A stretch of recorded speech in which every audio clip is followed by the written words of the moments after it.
Toska wasio mwanchumo rigaria hoyo kabaire mwakilishi wa Manginasi County ya Nairobi Rachel Shebesh igaisokire na kuria eira yogo cha kubwata serikali ya Kenya Kwanza na wego kubwata sio muraibwense William Ruto asokorie ntunde ya kabere nigarengi ko yakwanega ase umwega wariganetiwe boko valentamo habagusi hime ye county ya Nairobi ase boigasabire gasa kukyomo gusi komo bwata siasa ya sabari igaya.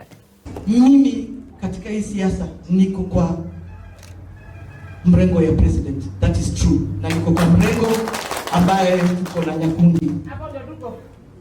But I have done this before na mnanijua. Mimi ndio nisimamia the last election. Tulishikana ODM na Jubilee tukachukua viti. We know the game, how it is played.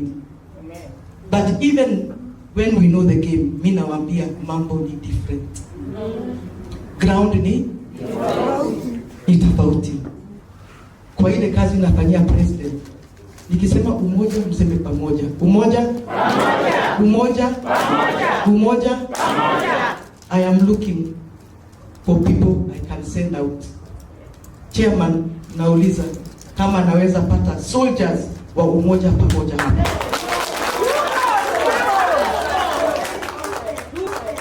And when you go out as soldiers of umoja pamoja,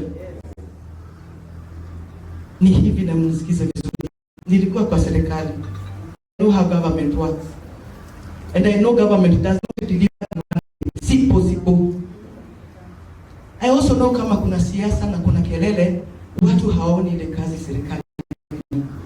But I want to tell you that we have good news for people of Nairobi. Tuko na kazi president haionekani. Are you ready to be his mouthpiece? Yes. Yes. Are you ready to be his mouthpiece? Yes. My work is to sit with you and the rest of Nairobians. Na tuangalie ile kazi president amefanya Nairobi. Tuangalie genuine ile kazi county government imefanya. Tukienda ground, tuende na siasa ya ukabila, tuende na siasa ya development. The kisses in Nairobi belong to ODM. Hii wakati imefika, Mam Shebesh, jamii ya Mkisii ya orphans in Nairobi. Yes. Ile kiti tumekuwa tukipata ni ya MCS peke yake. Hizi constituencies 17 hakuna hata Mkisii hata mmoja. And what we can say among the 17 positions that MPs, we are 50-50. We want to be represented from the county level and the national level.